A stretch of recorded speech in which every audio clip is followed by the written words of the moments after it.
Podium Podcast. Lo mejor está por escuchar. Saldremos mejores. Con Inés Hernán y Nerea Pérez de las Heras. Esas somos nosotras, compañera. Efectivamente. ¿Cómo lo ves? Pues que siempre que me llaman por mi nombre, a veces reflexiono, joder, me podría haber tocado otro, pero me ha tocado uno de locos, así que genial, lo abrazo. Está claro, te diría, uno que conoce todo el mundo. ¿Está recuperada la del viernes? Bueno, Nerea, lo que yo te quería hablar aquí. Estamos recuperadas, no estamos, vosotras estáis recuperadas, mejor cis, porque... qué barbaridad lo que vivimos el pasado viernes, efectivamente, día 24 de septiembre, en el 23 de septiembre, disculpadme, en el Withing Center de Madrid, rodeadas de policías como si fuésemos un comando terrorista. Asistimos 12.000 mujeres y maricones a lo que sería un cambio generacional y de paradigma absolutamente en la era de la comunicación y la comedia. Y no digo comedia femenina porque era la comedia. La comedia con mayúsculas, sí. Victoria Martín y Carolina Iglesias hicieron un absoluto y rotundo sold out con 16.000 personas que les acompañaban desde casa en uno de los shows. 12.000 en el WeThink. Bueno, en uno de los shows más heavies que yo he visto en mi vida. No solamente a nivel, o sea, que decirte que a nivel escénico era una cosa que era absolutamente rabiosa, que diría Shakira, sino que lo que encarnaba todo eso era, para mí, Nerea, te lo voy a decir la verdad, en dos palabras: orgullo y esperanza. Alucinante. Historia. Estábamos juntas, historia las compañeras, de la mano, llorando. Eso es lo único que nos dedicamos a hacer, Nerea y yo: beber cerveza y llorar. Y reír. Nunca se ha llorado tanto en un show de comedia. O sea, pusimos un pie en ese WeThink y venga de llorar, y pensábamos que éramos nosotras las que llorábamos solo porque son primas nuestras, y decíamos, joder, será esto que no, que tienes la emoción vicaria esa de cómo lo estarán viviendo, cómo lo estarán pasando, pero no. Luego las mejorcitas nos habéis escrito y nos habéis dicho que efectivamente estáis llorando vosotras también, porque erais conscientes de que estabais viviendo un momento histórico, un momento de revancha, resarcimiento y justicia absoluta que se ha hecho por fin sobre la voz de las mujeres creadoras, a las que sencillamente no hay que dejarlas siquiera. Sencillamente hay que dejarlas fluir, ¿sabes? Que hagan sus propios proyectos y apoyarlos, porque la cosa acaba en esto, tío. La cosa ha acabado en esto, y efectivamente cuando luego después nosotros, dentro de 10 años, veamos cachitos en la 2, recopilación de Nochevieja, aparecerá, entre otras cosas, esto. O sea, aparecerá esto. Entonces, pues con mucho orgullo, y también, por supuesto, con una enorme alegría por todo el equipo que ha hecho esto posible, que también son compañeros, efectivamente, Nacho, Julia, Susi, bueno, por supuesto, Bea, Marisa, que también han estado acompañando al chicle desde el principio. Y esta gente tiene un bajón, la Gema, que también no está bien. Mira, Gema, que lleva ya más horas aquí que el reloj. Nada, esta gente Enar, Lala, Patricia Espejo, o sea, en fin. Toda la serotonina que tenía esta gente para 2022 y 2023 la gastó el día... Se la ha bajado, tía. Nada, ya está. Son zombies, son cuerpos huecos, son cascarones. También te digo una cosa: ponerse delante de 12.000 personas ahí Oldive, a esos gritos, con pues lo hicieron de puta madre, lo ese hicieron pre-show de Rigoberta Bandini, que nos sacamos las tetas, Nerea, tú y yo. También es que hicimos de todo. Es que, de verdad, desatadas. Es que queremos otro Withing. Nos regaña Marisa por los golpes en la mesa. Inés, por favor, te voy a tener que atar las manos. Bueno, como si estuviera Nerea, secuestrada. hija mía. Han pasado cosas buenas y también han pasado cosas... no tan buenas, aparte de lo de Risto, Laura Escanes y Tamara Falcó, porque al otro es que ni le nombro porque me da igual, la persona más olvidable de España, efectivamente. Pues hija mía, lo que a ti y a mí nos preocupan. Dale al carrusel, compañera. Saldremos mejores. Carrusel de noticias.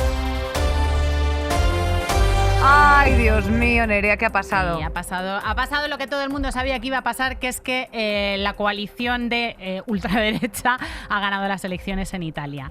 Con un, Hermanos de Italia, liderado por Giorgia Meloni, que es esta señora que da absolutos escalofríos, que recordaréis su meeting, el meeting de Vox en Málaga, que les acompañó e hizo un alegato de... O sea, fascistas como sin complejos. Sí a la familia Dios, natural. Patria y familia. Dios, patria y familia. Si no se le puede reprochar que esté engañando a nadie. No, sí a la identidad sexual, no a la identidad de género, sí a la cultura de la vida, sí a la universalidad de la cruz. ¿Qué es pero eso? ¿Qué cruz la que me estás dando, la que me estás dando escuchándote, hija. Por Dios. Es que tú imagínate... Es una fanática. Una cristiana que dice... o sea, hace ese mitin en ese tono por la Universidad de la Cruz, por una Europa cristiana, por no sé qué, dirían, esto es integrismo, esto es integrismo cristiano, pero claro, como es cristiana y no es de otras religiones, es tremendo. Que luego ya nos meteremos en eso, pero imagínate que un político de determinado sitio que sea musulmán viene a España y se encuentra larga, esa aberración. y dice que hace tremenda movida. Estaría todo el mundo alarmadísimo, ¿no? En un mitin. Ella en el mitin en el que acompañó a Vox, Giorgia Meloni, yo creo que soltó al Kraken. RIP Macarena Olona. Tenemos que recordar que también... que en Gloria esté. Que ella se ha arrepentido bastante de esta movida porque ahí dejó salir al Kraken absolutamente Giorgia Meloni, porque ella se está haciendo en Italia, se está haciendo un poquito la moderada. Y cuando vino a Málaga a acompañar a Vox en ese mitin, fue como cuando tú te vas de vacaciones y te pones un sombrero de paja horroroso que dices, bueno, voy a aprovechar para ponerme esto, que total, aquí nadie me conoce. Sí. Puso el danzacuduro en el coche y se lo cantó entero la tía. Bueno, pues básicamente esta señora lo que ha hecho, Nerea, es una coalición postfascista con Berlusconi y con Salvini, que ya simplemente los nombres de los propios partidos políticos te invitan a pensar que no nos estamos refiriendo a pues unas organizaciones políticas democráticas, sino que se acercan mucho más pues eso, a la época del Aringatore y de los fascios di combattimento, Liga de Salvini y Forza Italia de Berlusconi. Santa Madonna es lo único que puedo decir. Italia es una de las patas de Europa, de fundadores de Europa, de la Europa democrática.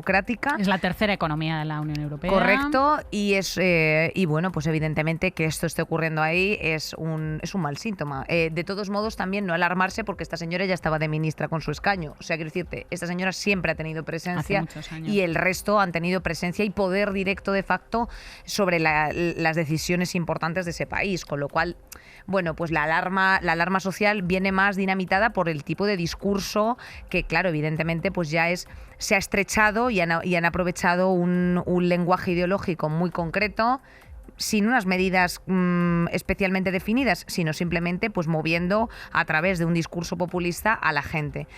Consecuencias, 35% de voto de abstención en Italia, que es un poco de castigo, eso es un poco del castigo a la izquierda. Yo creo que tampoco. O que no le interesa y no se siente interpelada. La gente en Italia está hasta los cojones, llevan sin tener un primer ministro que hayan elegido en las urnas, no sé si desde 2008. Todos son gobiernos que se medio apañan. Les da la sensación, que es un poco lo que pasa aquí, y luego entraremos en ese tema, de que se elija quien se elija, las cosas van a seguir igual, están azotados por una inflación, igual que pasa aquí. Alucinante, y entonces entre elegir opciones han elegido o la opción de quedarse en su puta casa o la opción de la rabia absoluta, que es la opción de la ultraderecha y de esta coalición de derechas que lleva Meloni en la cabeza, que también te digo que es absolutamente trágico que la primera dirigente mujer que vaya a tener Italia sea tremenda fascistona. Es que tremendo. Eso es una realidad. Pues qué decirte que no sepas, Nerea, valores contrarios no solamente a la Unión Europea, sino a los derechos humanos, con unos discursos que la gente que ya los aplauda per se me parecen gravísimos.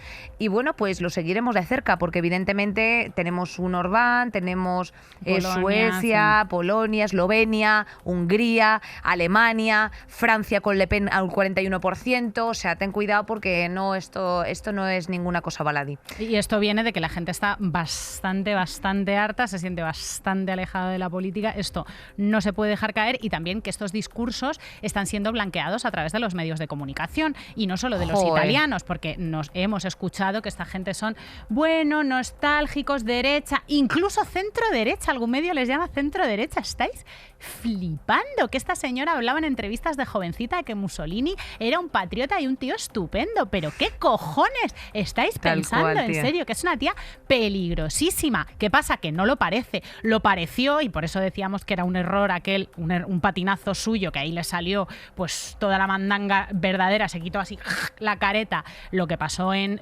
Málaga, porque está intentando moderar el discurso. Incluso el acuerdo de las tres formaciones de esta coalición de derechas que se ha formado en Italia es bastante, o sea, si te lo lees, no te alarmas mucho, porque es como bastante continuista respecto al proyecto europeo, no dice cosas muy duras sobre la inmigración tampoco, ni que vaya a cambiar las leyes del aborto, sencillamente va a entorpecerlo. Entonces, lo peor que nos puede pasar es que en esta legislatura se haga la simpática, parezca menos fascista, se consolide. Venga la ley. Y la siguiente vengan las normas. Nos vengamos a joder. Bueno, no podemos tampoco efectivamente dejar atrás una noticia que ya lleva unos días efectivamente desde que ocurrió, y ha sido el asesinato de la iraní Mahsa Amini, de 22 años, por llevar mal puesto el velo, la cual, bueno, pues efectivamente fue arrestada la semana pasada en Teherán por la policía religiosa iraní.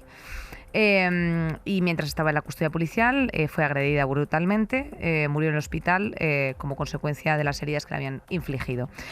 Esto ha provocado movilizaciones no solamente en Irán, en donde las mujeres están quemando hijabs, saliendo a las calles, mujeres y hombres, sino en todo el mundo en señal de repulsa a estas políticas opresivas contra los derechos humanos. Le hemos querido preguntar, para contextualizar un poco lo que ha pasado de verdad, a Chaima Bujarsa, que es filóloga, es licenciada en estudios árabes islámicos y especializada en diversidad cultural y feminismo, y también es coordinadora de Afrocolectiva. Efectivamente, para ello, pues le hemos ido haciendo una serie de preguntas que principalmente nos contextualizase qué está ocurriendo ahora mismo en Irán. Hay que tener en cuenta que también Mahsa se llama Gina y es una mujer kurda. Irán no permitió a los padres ponerle un nombre kurdo, o sea, en Irán hay una gran marginalización a la etnia kurda.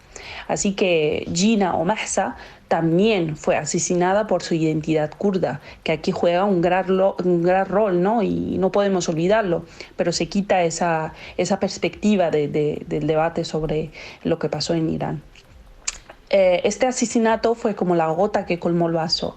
Ya la gente lleva años sufriendo contra un régimen totalitario, un régimen que marginaliza, un régimen que quita libertades personales, y ya pues estalló una gran revolución y la gente está tomando las calles porque ya no pueden más. Pues sí. La policía niega las acusaciones de asesinato e insiste que la joven sufrió un repentino ataque al corazón.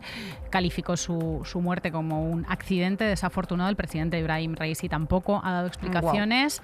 Ha prometido que el incidente se investigará, pero teniendo en cuenta pues el historial de la instrumentalización de los derechos de las mujeres con fines políticos que ha sufrido Irán en sus diversas etapas, pues no tenemos muchas esperanzas. También nos cuenta Raisa sobre este tema.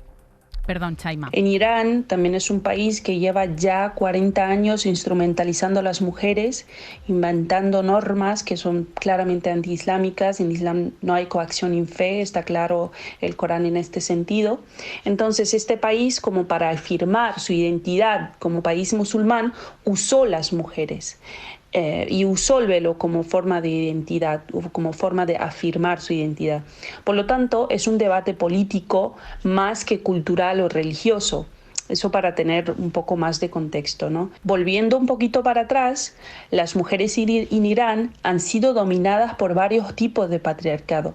Antes de la revolución de los años 70, en la época de Reza Shah, las mujeres han sido dominadas por un pensamiento que llamamos modernista, totalmente patriarcal y colonial, que lo que va a hacer es reducir el valor de la mujer en su tipo de vestimenta. En ese momento se entiende que para alcanzar el progreso, en la modernidad, etcétera, hay que liberarse de sus tradiciones, de sus culturas y adoptar una forma de ser, incluso de vestir de Occidente. Entonces, en ese momento fue prohibido el hijab. Y eso también fue opresor y patriarcal para las mujeres. Por eso estalló la revolución. Las movilizaciones han provocado la reacción del gobierno. La represión por las protestas ha dejado hasta el momento un balance de 11 muertos. Se ha bloqueado el acceso a Internet en el móvil y se ha restringido el uso de WhatsApp e Instagram para intentar frenar las protestas y la cobertura que se está dando.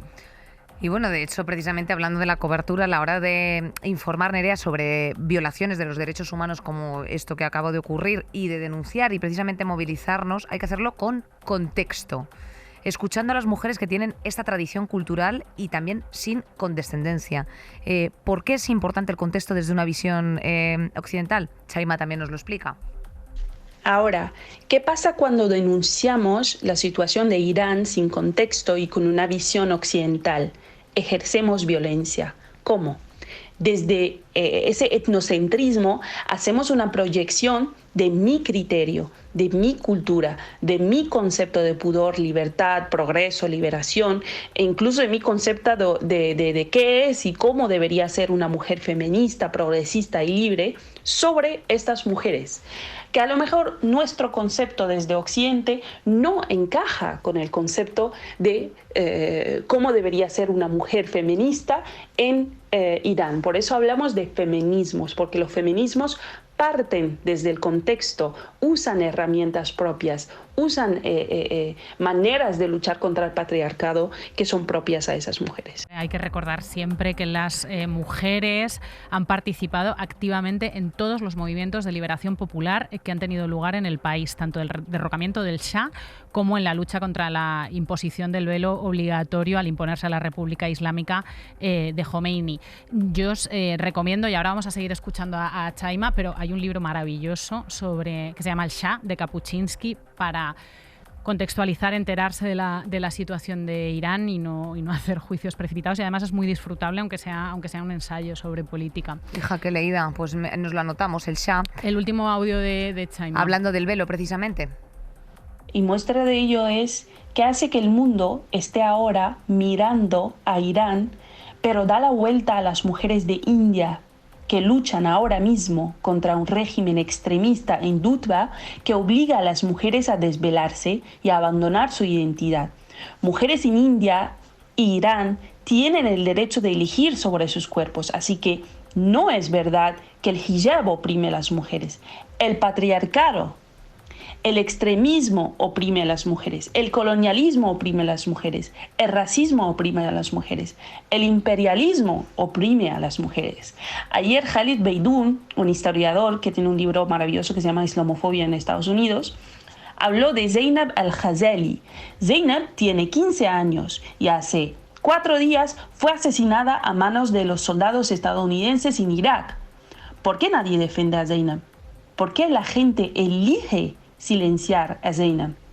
Está claro que nuestra visión está sesgada, que nosotros desde ese mundo, sistema moderno colonial, como lo llama Edelby, que es Occidente, decidimos quién tiene el derecho a ser visible, a ser humano y quién no. Y muchas mujeres están en el espacio del no ser, porque aunque sufren y son víctimas de un patriarcado, no son visibles. ¿Por qué? Porque el que ejerce ese patriarcado es blanco. Pues nunca perdamos de vista las cosas que no se explican de manera sencilla. Escuchemos a la gente desde sus propios contextos. Sí, desde su propia narrativa y además yo creo que Chaima lo explica muy bien en sus propias redes y desde Afrocolectiva hacen muy buena labor divulgativa también de estas cosas. Y desde aquí solo podemos decir, desde Saldremos Mejores, pues lo de siempre, que acompañamos a las mujeres iraníes en su búsqueda de libertad y de dignidad y que estaremos a su lado. Esperemos que estemos mirando hacia el fin de décadas y décadas de violencia institucional, física, familiar, patriarcal que llevan arrastrando. Absolutamente. Que lo estemos presenciando. Y aprovechando ya este tema, yo creo, Nerea, que a ver si las personas, las mejorcitas, nos pueden echar aquí un cable, que dejen algún comentario. Si les interesa, bueno, pues a lo mejor hacer un tratamiento un poquito más próximo de la islamofobia, porque es verdad que siempre está como circunvalando, ¿no? Un poco rodeándonos sobre nuestras cabezas, y a lo mejor pues es un tema que les interesa y como siempre nosotras muy demócratas pues lo lanzamos. Y yo creo, sí, Nerea, vosotras no paréis de sugerir lo que las no paráis, cosas que no paráis de hacernos el trabajo, sugerir, hijas, no por favor, un poco de darnos también. ideas, por favor. Bueno, chavalas, pues con esto... Con esto y un bizcocho nos vamos al tema del día, hija, que tenemos hoy, madre mía. Al turronáncano, Estoy bueno. tan contenta, Nerea, hija, de verdad, qué barbaridad. Qué alegría. Hoy sí que vamos a salir mejores, prima. Saldremos mejores. Fíjate, hija, qué alegría tenemos, Nerea, en esta semana, ¿eh? Porque no te vas a creer el Hall of Fame con el que arrancamos la temporada. Lo que nos estamos montando aquí de invitadas, ¿eh? Vaya, ¿a quién tenemos? ¿A quién tenemos hoy? Se me ha puesto hasta el acento gallego, porque tú ya sabes que estas cosas Es que tiene mucho, contagia, cuando se relaja tiene mucho la tía, es tremendo. Exactamente, bueno, pues si no sabes de quién te hablamos, pues bueno, a lo mejor estamos sencillamente indicándote que va a ser pues la futura presidenta de todas nosotras y de nosotros, y si no lo es ya, pues es por lo menos de nuestros corazones, ministra de Trabajo y Economía Social, vicepresidenta segunda del gobierno, y yo he tenido la poca vergüenza de plantarme aquí con un pijama de ositos, ¿eh? Bueno. Ella es efectivamente pues Yolanda Díaz. Claro. Bienvenida, Yolanda, qué ganísimas teníamos de tenerte aquí con nosotras, Inés y yo, la verdad, perdón por lo del pijama de antemano. Estáis monísimas, sois monísimas. Hacemos lo que podemos para estar a la altura. Bueno, en este podcast lo que nos gusta es acercar temas complejos de la actualidad a la gente que nos escucha, y no hay nada más complejo que la política y nada más importante para la vida de la gente. Yolanda, tú estás en uno de los puestos más importantes del Ejecutivo, pero además tienes experiencia y voluntad en arrancar proyectos políticos.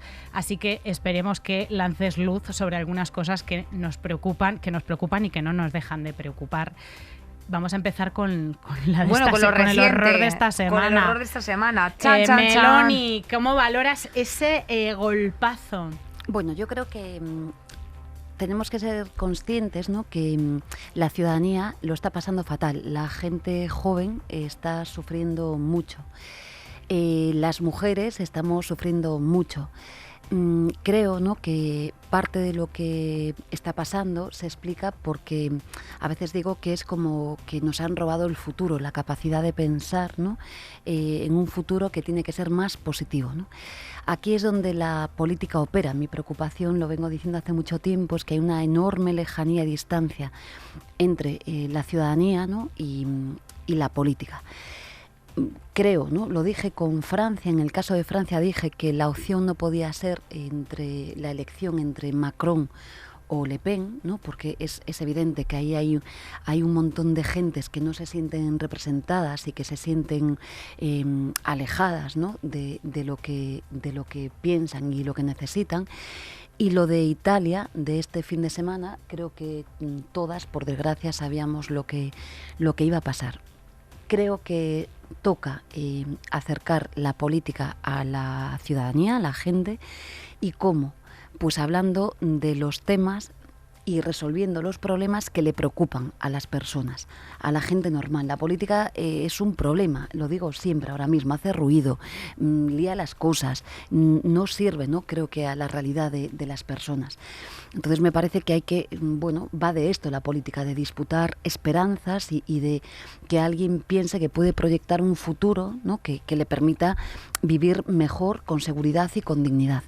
Insisto, lo de Italia estaba, creo que bastante claro, y toca crear un espacio que genere esperanza.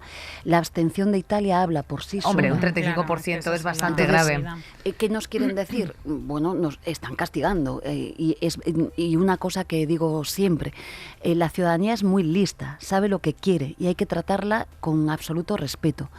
Me parece que hay que hablarle con dignidad a las personas, no hay que mentirles, hay que decirles lo que hay y no hay que jugar con ella, ¿no? Y este rollo en el que estamos de politiqueo, o a veces las alternativas que se dan que uno no sabe muy bien, ¿no?, cuál es la diferencia. O, por ejemplo, lo que digo siempre, los bandazos que se pegan, ¿no?, a ritmo de encuesta o no sé, planteamientos que a veces no son creíbles, ¿no? Creo que hay que ser creíble para la ciudadanía. Y, en definitiva, disputar las esperanzas, que es darle serenidad a la ciudadanía, resolver sus problemas, que los tienen sin resolver. La gente tiene miedo, claro que tiene miedo. Tenemos una guerra a las puertas de Europa, tenemos una inflación que es imposible para las personas normales, tenemos un montón de gente joven y no tan joven que no puede pagar la vivienda. Sí, en una absoluta precariedad, que a nosotros nos gusta mucho hablar de eso, pero al final hay un código en el que la gente no se siente interpelada. ¿Por qué sí se sienten interpelada por estos discursos ultraderechistas, o como han querido blanquear algunos medios de centro derecha? Bueno, yo creo que sencillamente porque no lo estamos haciendo bien.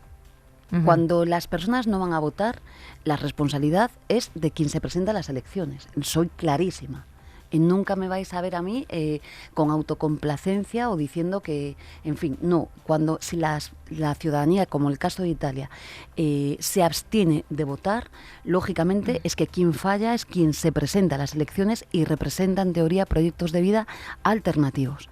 Y dos, en el caso de España lo digo exactamente igual, lo digo en referencia al gobierno, a veces siendo polémica, pero es que es verdad, es obligación del gobierno empatizar con la gente, no a la inversa. Y por tanto, cuando no hay, primero, pues esa empatía o esa necesidad de que digas, pues quiero ir a votar, ¿no? Porque hay alguien que me está representando, no es alguien, es un proyecto político que hace que me levante un domingo para ir a emitir mi voto, ¿no? Que es una cosa muy importante. Me parece que estamos fallando. Sí, hay una desazón en la que a lo mejor pues efectivamente se está votando más que por gusto, pues por demérito. O sea, hay muchos políticos que están ahí colocados por demérito. O sea, lo menos malo. Que la extrema derecha tiene un proyecto. Bueno, es un proyecto falaz, es un proyecto falaz porque se ha demostrado ya en todos los espacios. Y lo que estamos, yo sigo diciéndolo, ¿no? Que es necesario que tengamos un proyecto que sea, que sirva de revulsivo y dé esperanza a la gente. Esto es muy importante y no andamos muy dotados de ellos, vamos, no sé. Absolutamente. A ver, un indicador de abstención, porque Italia no ha sido un país excesivamente abstencionista, de hecho ha tenido una participación siempre, a veces alta, en torno sí. incluso hasta el 80%. Comentábamos al principio que es histórica esta abstención, pero que esto sucede sobre todo cuando la psicología compartida de la ciudadanía da igual a quién vote, porque ninguno me va a solucionar mis problemas del día a día. Es que este es el debate real. Porque la inflación no me la van a solucionar porque la gente tiene la sensación de estar completamente abandonada por las medidas que se puedan tomar en torno a su bienestar. Pero en tu gestión has hecho una subida grande del salario mínimo, recientemente ha salido el control a multa globo, has tocado varias cosas que de verdad influyen directamente en la vida de la gente. Entonces, aún ni por esas, ¿por qué no termina de calar eso? Yo, mi experiencia, tenía muchas dudas antes de llegar al ministerio de cómo se cambia la vida de la gente y si era posible, ¿no? Siempre pensé que claro que era posible, pero digo, ¿qué capacidad te deja, ¿no? Una administración pública? Mi experiencia, humildemente, lo cuento siempre, si venís conmigo por Madrid, lo podéis ver. Nerea compartió un poquito de mi tiempo en algún acto. A mí la gente se me acerca y me dice cosas concretas. Gracias porque he tenido un ERTE que me ha salvado la vida. Centenares y centenares de personas en las calles.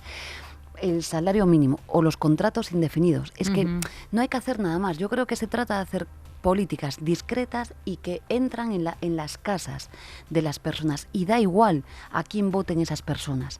Como digo siempre, yo cuando subo el salario mínimo no lo subo para gentes que le voten a la izquierda o le voten a las distintas formas. Sí, le subo el salario porque creo que es algo positivo para la ciudadanía, ¿no?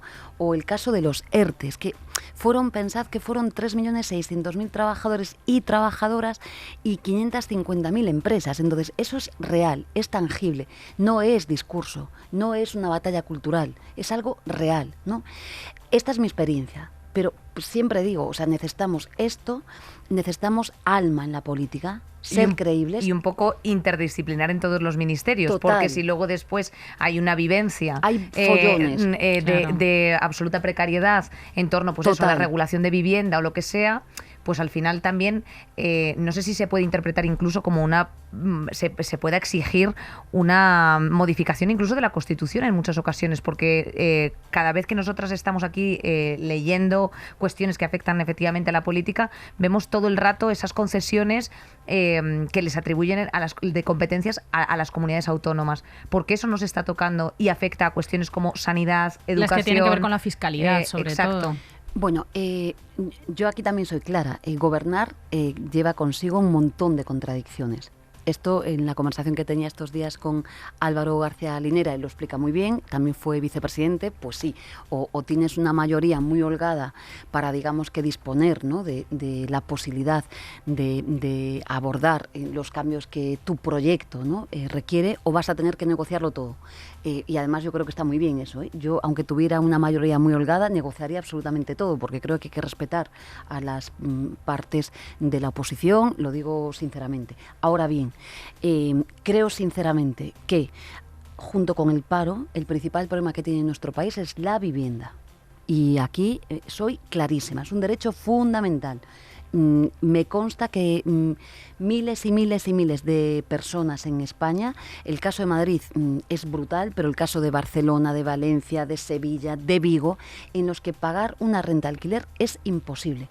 Y el proyecto de vida no puede ser que una persona joven, no sé si tan joven, de 30 años, la opción o el proyecto de vida tiene que ser que pase porque comparta un piso en Madrid. Yo no quiero ese proyecto de vida para mi país.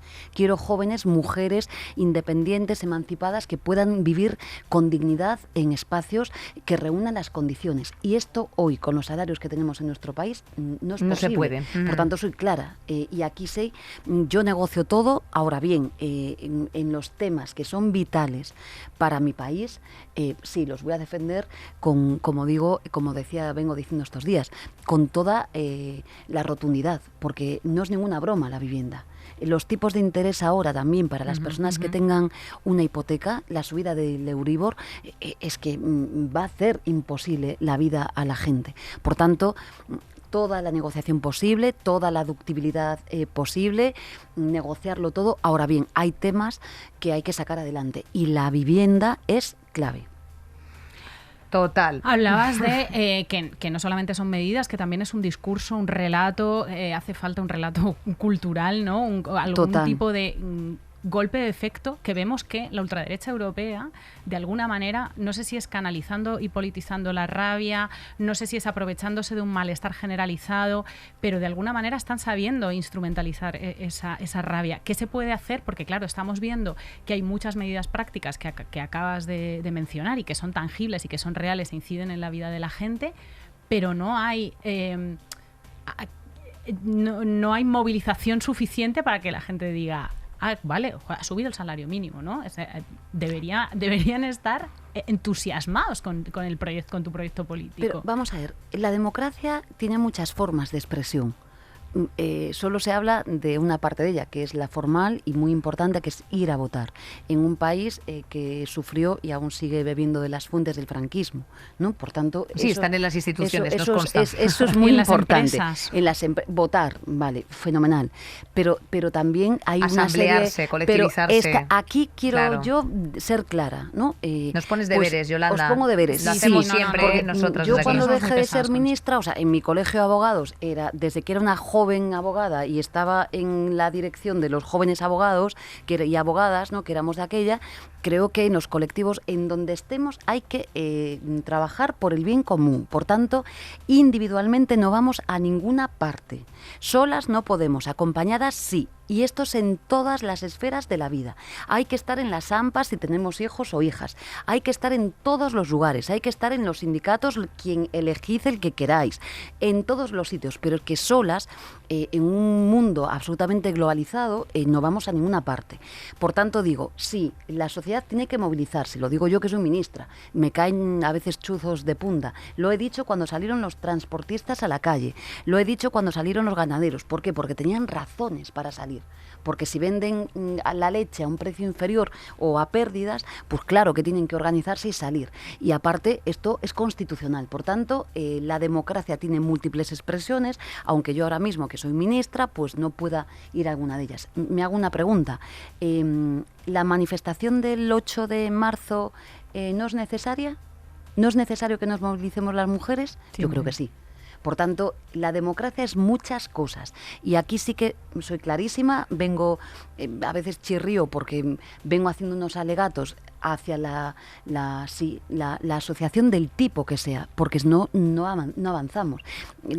La institución Claro que cambia la vida de la gente. Para eso están las leyes. Aquí hay varias abogadas licenciadas en estas cosas. Cambia la vida de la gente, claro que sí.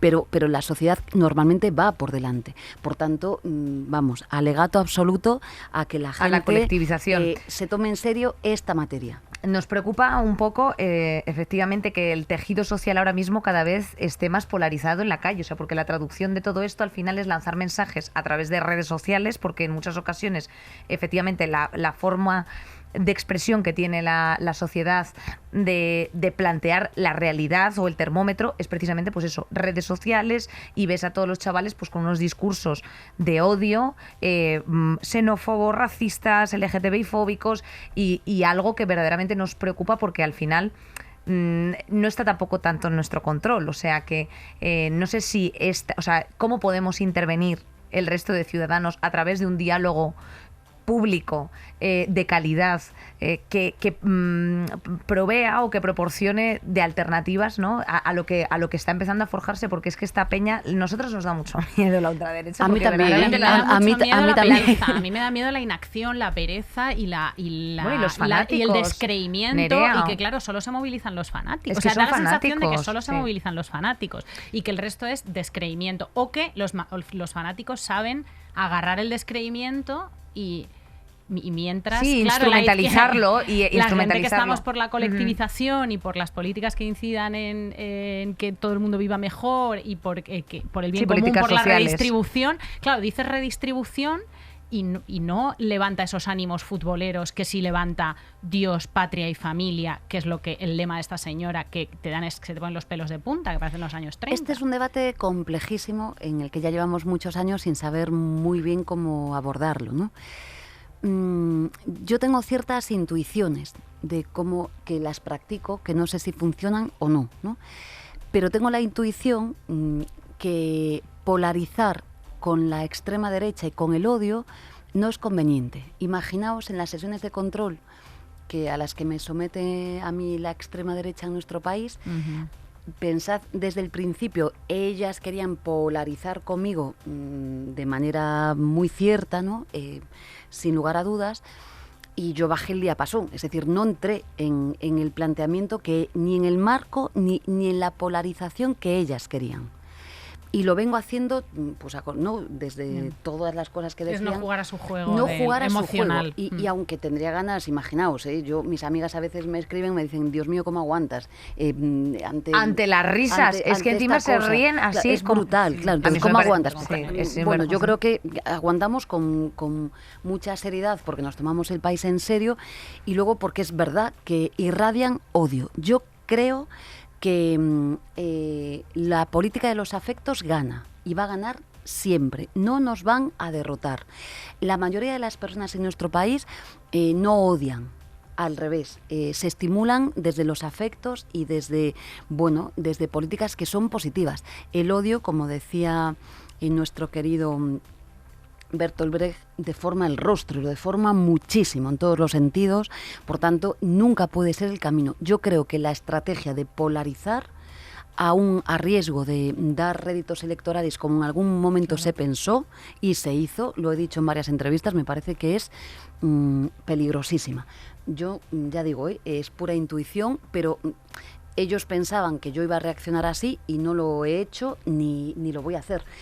Porque me parece, hombre, que ya es darles hay que disputarles lo que ellos son, que es lo que intento hacer. Cada vez que me preguntan, los desnudo diciendo cuál es su programa oculto. Y su programa oculto, como está escrito, además que nadie se lee los programas, hay que leérselos, pues, por ejemplo, primero que son inconstitucionales. Gentes que, en fin, en materia de derechos humanos, de espacio Schengen, de un montón de cosas, están fuera de la legalidad, en fin, que ya es cuestionable.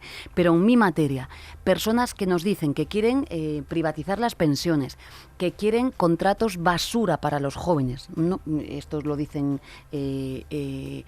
por escrito en su programa, gentes que dicen que quieren abaratar el despido, lo dicen en sus por tanto, dejémonos de ruidos, que es lo que quieren, ¿no? Que te puede dar muy bien para un tuit o para un vídeo, pero no vale para nada. Y vayamos al programa para leérnoslo. Esos son, es decir, es gente que están fuera del marco constitucional, y yo creo que la obligación es sacarles la careta.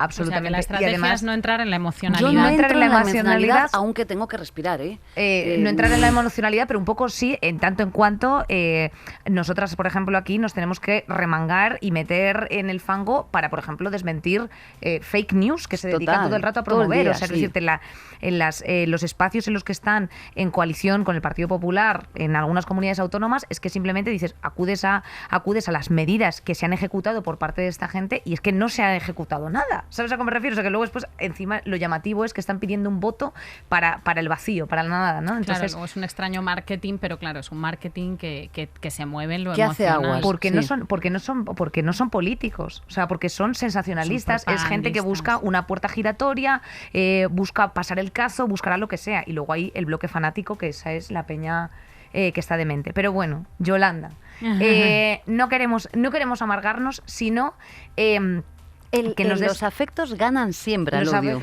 Y las conversaciones y las coaliciones, porque tú eres una política que desde el principio de tu carrera tienes mucha experiencia con las coaliciones. Con todo tipo de cosas. Con todo tipo de coaliciones que has sentado a patronal y sindicatos por primera vez en muchísimos años, en una cosa como de una escena como preciosa con música romántica y un filtro rosa, de un reencuentro de muchos años.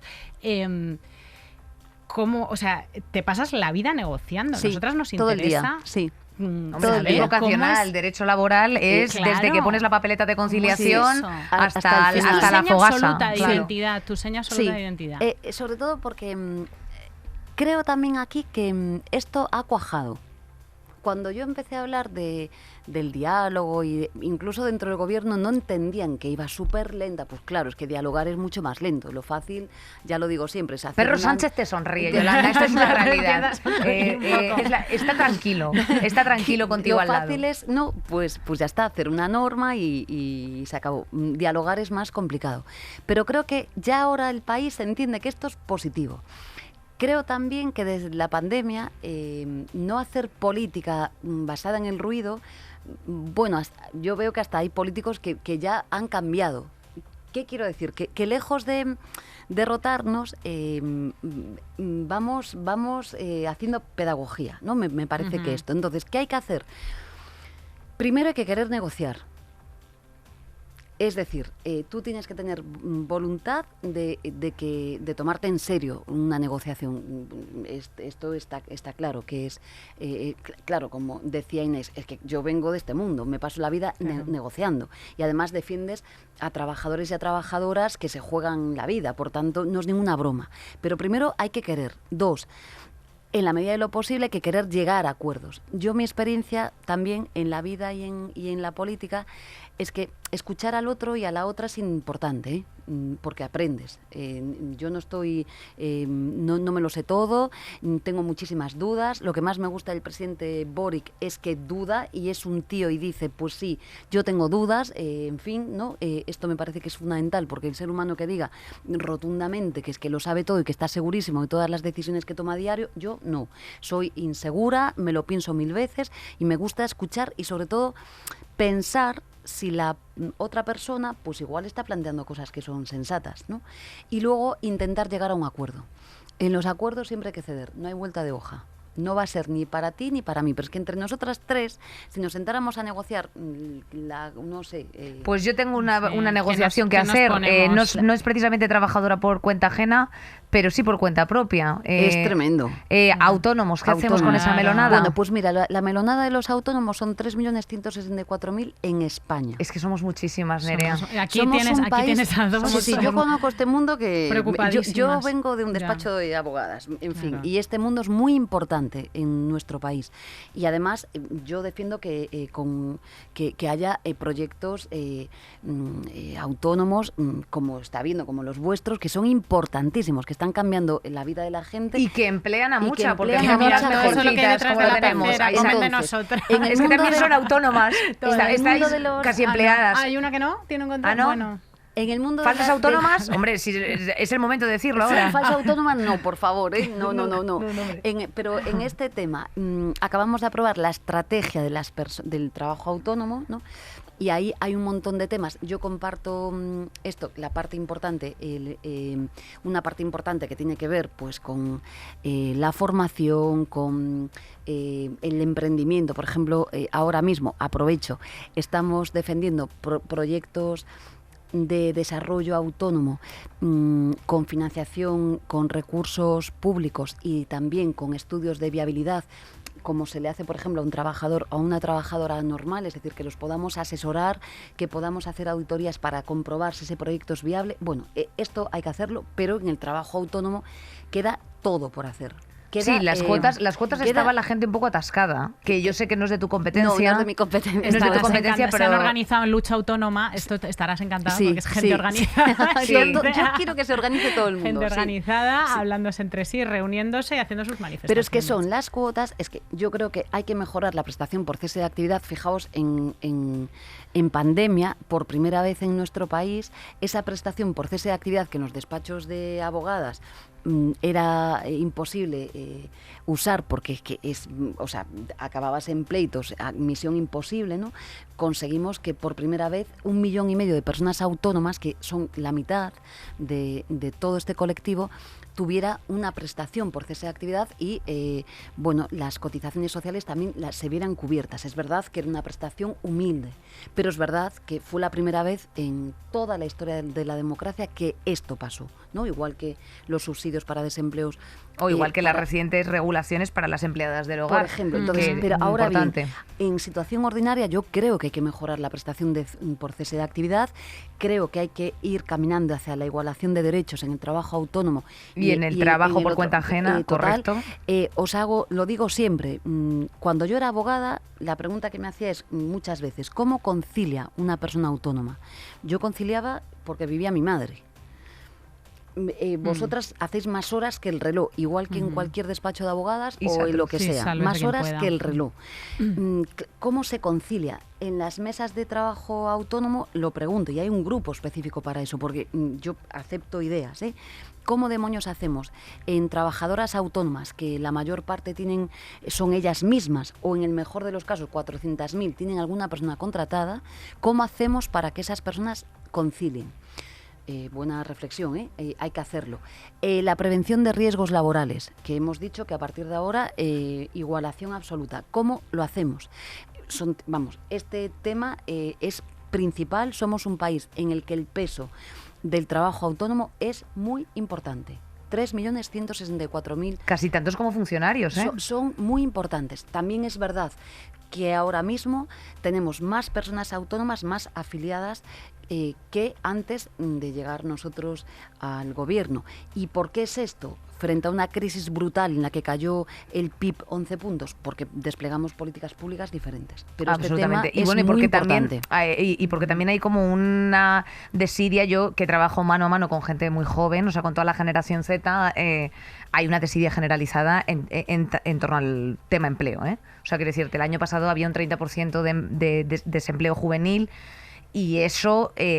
aunque luego después tú te lances y digas, oye, pues mira, es que claro, con 23 años o con 24 años tienes que tener como una escala progresiva o un acercamiento progresivo al mundo laboral. Es lógico, o sea, no vas a entrar de senior en una consultora.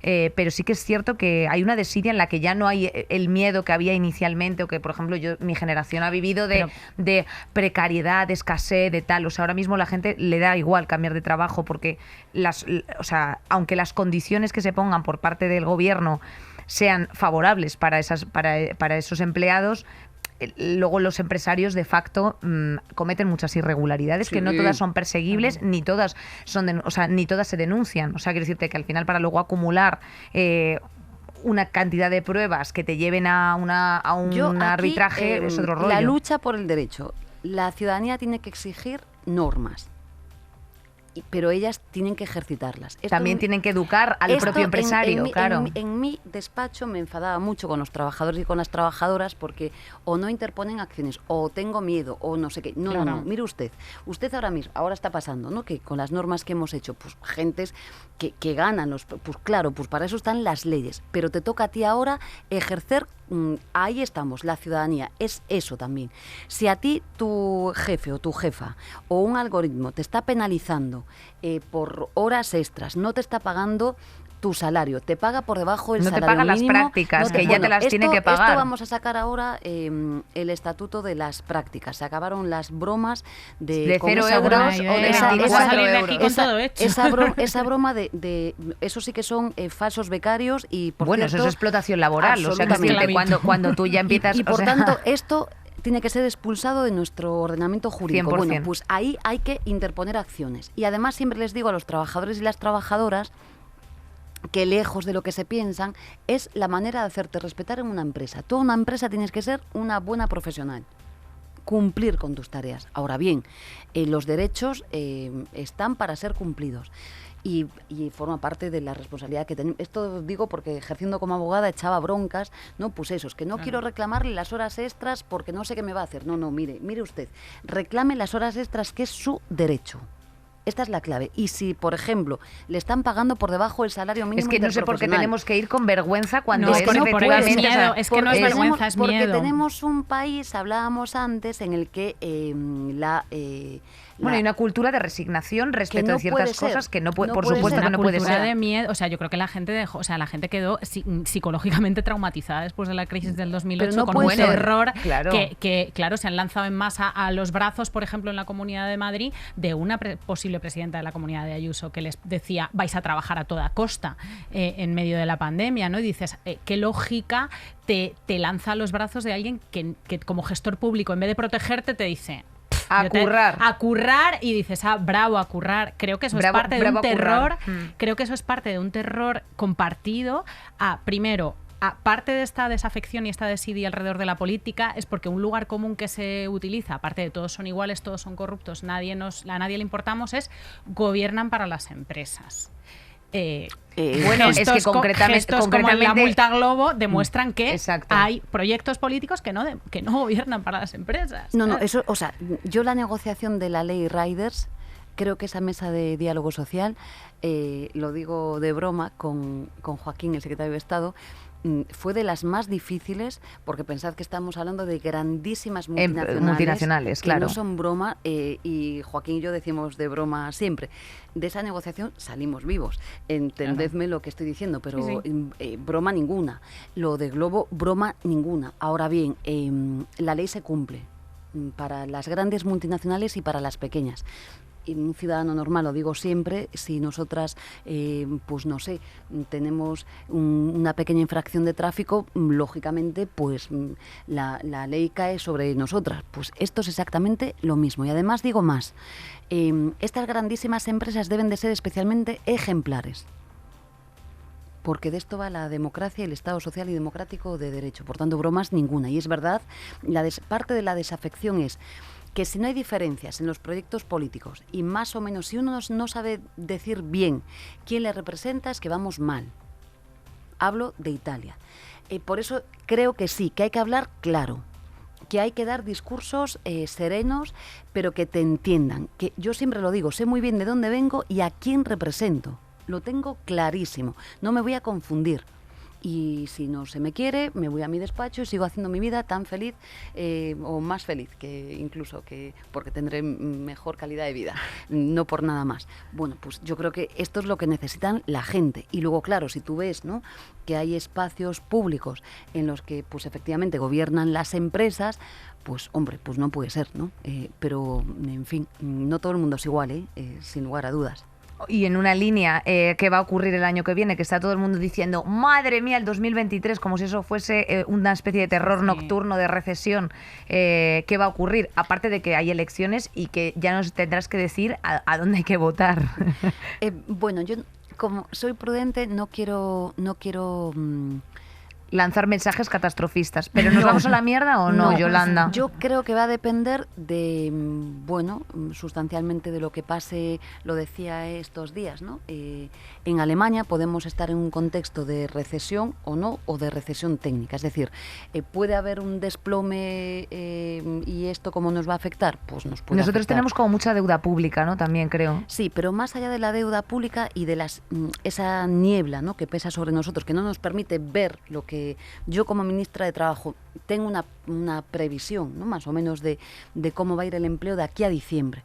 Pero es verdad que hay una niebla, ¿no?, que no nos permite ver más allá de diciembre. Esa nebulosa, y no porque sea gallega y porque debo de guiarme por el principio de prudencia, ¿no? Bien, dicho lo cual, también podemos entrar en lo que se llama una recesión técnica, es decir, que puede haber pues pequeños desajustes, pero que no provoquen ni una caída brutal, ¿no?, de la economía o del empleo. Todo esto puede pasar. Lo que sí que digo con claridad es que pase lo que pase, el Gobierno de España va a proteger el tejido productivo, va a proteger a los trabajadores y a las trabajadoras y a la ciudadanía de nuestro país, como ya hemos hecho. Cueste lo que cueste. Tenemos los mecanismos ya no hay que negociar ERTEs, ya tenemos un artículo 47 bis que está a disposición de los trabajadores y las trabajadoras y de las empresas. Por cierto, en algunos sectores, por la cadena de suministros, ya se están usando. Es decir, que sí que aquí, así como tengo incertezas o incertidumbre, no puedo decir lo que va a pasar, sí lo digo claro, vamos a subir el salario mínimo, voy a seguir trabajando para subir los salarios. Sí, es imprescindible subir los salarios en nuestro país. Y si vamos a un escenario malo, la ciudadanía tiene que saber que el Gobierno de España los va a defender con claridad, como ya hemos hecho, y como no son palabras, son hechos. Antes hablábamos de las personas autónomas, pues lo volveremos a hacer así de claro. Pues nos la verdad quedamos yo estoy mucho más tranquila. Nos quedamos más tranquila. Pero escúchame una cosa, Yolanda, es cierto y verdad que en noviembre se convocan elecciones generales. Ay. Este noviembre. Pero este noviembre no, el año que viene, ¿no? No sé, estoy perdida. ¿Cuándo es? Esto le compete al presidente del Gobierno. Yo ya me pierdo. Pero ya le toca porque se le caduca. ¿Han pasado ya 4 años de las últimas elecciones? Siguiente, al 24. Me muero. En el 23, pues noviembre del 23 estoy diciendo. Claro, chicas. Pues el año que viene, pero coño, que la gente ya vaya a tener... Pero yo ¿cuántas veces voy a tener a Yolanda aquí sentada, chicas? A lo mejor, ¿qué te crees tú que se va a venir aquí todos los martes? La mujer que se querrá echar un body pump o algo. A ver si estos brazos te crees tú que levantan la hoz y el martillo solos. Es que vamos, es que soy la bomba. Que Yolanda... estás haciendo un proyecto político, has montado un proyecto político de estos de diálogo, de corazón, estás haciendo tu termómetro social, estás yendo barrio por barrio a escuchar, que eso es muy importante, que es una de las cuestiones que nosotras cuando tenemos la oportunidad de hablar pues con las políticas que nos gustan, pues precisamente es lo que hacéis, que es lo que os honra también, o sea, no especular sobre, bueno, pues esto pasa, no, hay que ir a los barrios de personas migrantes, hay que ir a los barrios obreros, efectivamente, a bueno, pues ver cómo está un poco, cuál es la problemática que tienen y dónde están los gaps para poder actuar, y este proyecto de Sumar es una propuesta que me imagino que se lanzará en algún momento. ¿O está lanzada? Ya está lanzadísima. Sí, yo sigo en Twitter. Muy lanzada. Quiero animar a las personas que les interese, sobre todo, lo más importante, justo por lo que decíamos con lo que está pasando en Italia. Creo que lo más importante, la tarea pendiente, es que levantemos un proyecto de país. Y no hablo de un proyecto electoral, hablo de tomarnos en serio el país. Ahí, como sabéis, tenemos un montón de personas maravillosísimas, lo mejor de nuestro país, hombres y mujeres, que van a coordinar áreas temáticas. Yo a todas las personas que les interesen los temas que fueren, los que fueren, desde el urbanismo, la movilidad, bueno, el urbanismo la es que también, has empezado con lo peor, Yolanda, qué aburrimiento el urbanismo. No, pero el diseño de las ciudades es interesante, de enorme importancia. Sí, claro que sí. Las cuestiones ecológicas, las pensiones, el tema laboral, la sanidad, la tecnología. Hay grupos mixtos con personas de otros países. El caso de la tecnología y los derechos digitales que coordina una mujer maravillosa, Francesca Bria, italiana, y que es una referencia en todo el mundo en esta materia. Todo eso creo que es lo importante, que esa gran conversación ciudadana pendiente la tiene que hacer la ciudadanía.